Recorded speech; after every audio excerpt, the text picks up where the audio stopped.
반갑습니다. 공인중개사 강민재 팀장입니다. 요즘 이것 때문에 말이 참 많은 것 같아요.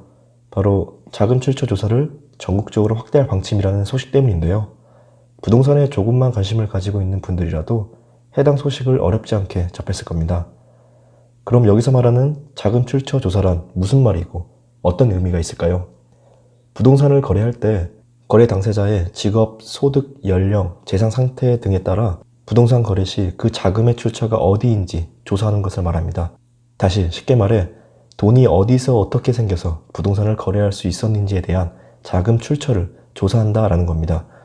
종전에는 서울시 대상으로 시행되었던 자금 출처 조사이긴 합니다만 1216 부동산 대책의 후속 조치로 해서 부동산 거래 신고법 시행령 개정안 입법 예고 기간을 거쳐 이르면 3월부터는 자금 출처 조사에 해당되는 지역을 확대한다고 하는데요.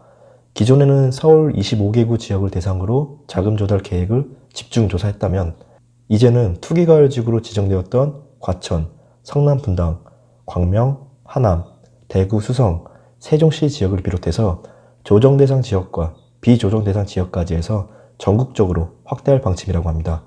그런데 이에 그치지 않고 자금 조달 계획에 따른 증빙 자료도 제출하라고 하는데요. 전에는 단순히 자금 조달 계획서만 제출했다면 이제는 그에 따른 증빙 자료도 제출하라고 합니다. 그럼 왜 이렇게까지 해당 제도가 강화돼서 나온 것일까요? 보도자료 첫 페이지에 나온 문구 그대로 읽어보자면 불법 행위 및 이상 거래에 대한 강도 높은 대응을 통해 부동산 투기를 근절하기 위함이라고 합니다. 여기서 말하는 불법 행위의 대표적인 사례는 대출 규제 미준수 사항이 있겠고, 그리고 이상 거래는 현금 위주로 거래하는 등의 비정상적인 자금 조달이 의심되는 경우라 볼 수 있는데요. 가장 대표적인 사례가 바로 편법 증여가 되겠죠. 이와 같은 사례는 국토부에 나온 보도자료에도 잘 나와 있습니다.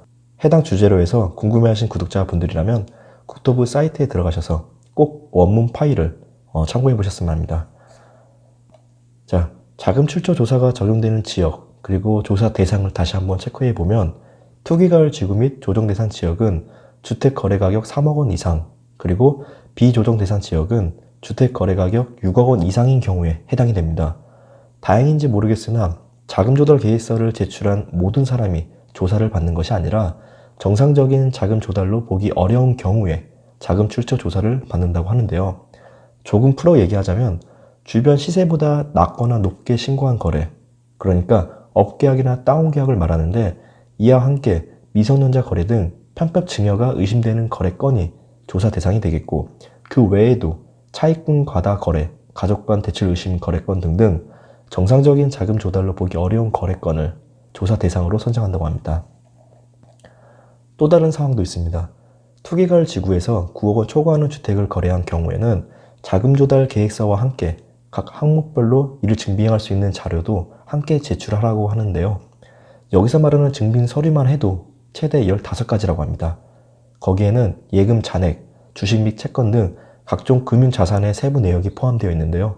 이 역시 입법 예고 기간을 거쳐 이르면 3월경에 시행한다고 합니다. 자, 그럼 자금 출처 조사 관련해서 전반적인 그 과정을 살펴볼게요. 우선 거래 당사자 등은 매수인의 자금 조달 계획서를 포함한 매매 계약서와 기타 증빙 자료 등을 첨부해서 신고해야 되는데요.